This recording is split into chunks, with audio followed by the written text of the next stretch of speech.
This next one's a gang story. And we worked in plain clothes, we drove plain cars, well, even though the gang members knew who we were. But we did that so we could get in on people quicker in the nighttime. All we work is nighttime.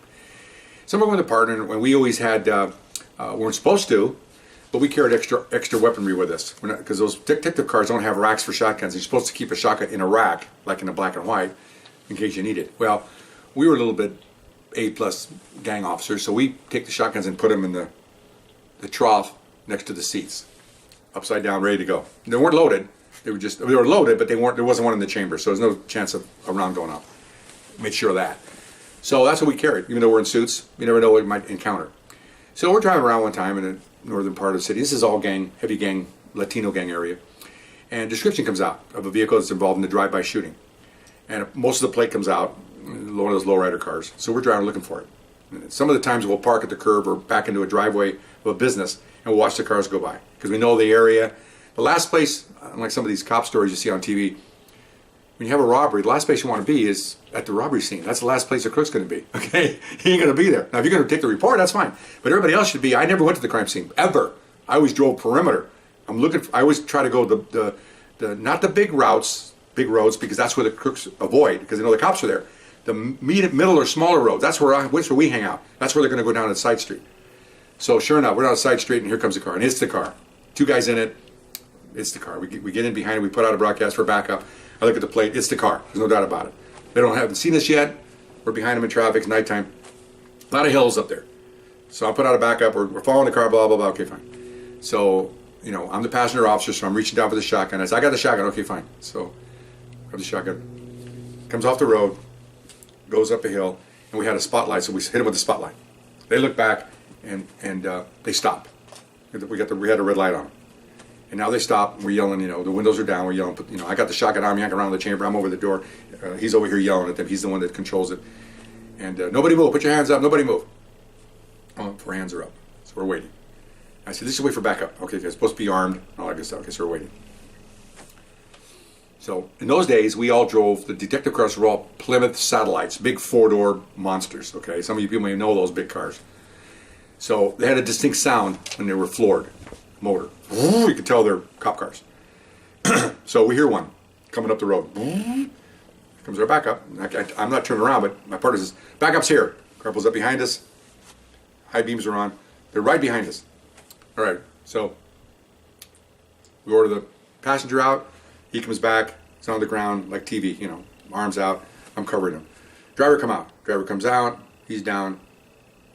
Now the whole time I'm covering these guys, my partner walks up and checks the car, checks the trunk, I told you earlier, check the trunk, make sure nobody's in there. You walk by, they hit the trunk, see if it's unlocked. Sometimes suspects hide in the trunk. He checks that, he looks in, it's good. He walks back, all suspects are still prone down, not handcuffed yet. Now I'm there with a shotgun going, why aren't these a-holes behind me coming up and back us up? Nobody's come up, just the car sitting there. What's up with that, I can't look around. My partner's got a look on his face, so he cuffs one. He's looking up, he's looking past me. Where are they? Cuffs the other one, and now that's not, I bring the shotgun up, I'm unloading it. I turn around and I go, I'm getting ready to yell at somebody, and I look at my partner, where are they? Because I can't see the high beams. And to turn your lights down. So the lights go down. I look in the car. It's a 75-year-old couple. They happen to have a satellite police car that looks just like ours. It ain't backup. They were watching us the whole time. This is their cop show live in front of them. Because when the lights went down, I took a while. My eyes were kind of messed up. And then I'm looking, and they're waving like this because I yelled at them to put their headlights down, and they're just waving. Oh, okay, okay, folks. Because what happened was we blocked their road to go up to their house. That's why they were there. So I walked back to my partner because I was putting the shotgun away. That's why I yelled at those people. He goes, "What's going on?" He says, "Look, they're 70-year-old people." He goes, "They're not backup?" No. He goes, "Oh my God!" And then about that time, here comes a couple of black backups up roaring up the street. They got the identical cars. It looked like because it's an old people's car. It's a 4-door Plymouth that old people in those days bought. That's what they drove. Okay, so they come running up and look at these people. I go, "Oh, we just blocked the road." Okay, so we get him up, and the passenger had a gun in his waistband. Okay, so he's loaded, and we found a gun in the car, and everything worked out great. We got the car, we got accommodation, we got the suspects, everything's clean. So the other guys are taking him back to the station. My supervisor pulls up, and we tell him. He goes, "You couldn't see?" I said, "Boss, the high beams were on. I'm busy with the crooks. I thought they were sure they were they were backup. He goes, what if they've been crooks? Well, crooks won't drive a Plymouth. I could see it was like a police car. He goes, yeah, that is weird. And I said, yeah. He looks at the car and he goes, they're looking at him like, you're doing okay? Oh, that's fine. We're just looking at your car. And then he tells them, kind of like our car. Oh, yeah, we bought it at an auction. They bought it at a police auction. Okay, probably for $1,000 or whatever. And so, do you like it? Oh yeah, we love it. We just had the car worked on, and then so oh great, we love police cars because they run great. Okay, so we got out of the way. Thank you, and off they went. They're happy. They got to watch a whole cop show right in front of them, and we're going, great. We're getting the shootout. We got no backup. We think there's backup. These poor people could have been killed. You know, the shootout, the bullets go flying by us. They could hit them. All these bad things could happen. It didn't happen. That's good. But anyway, so you never know.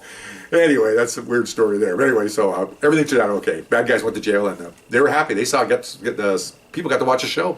You can't beat that. Free show. Anyway, see you next time. Thanks. Bye-bye.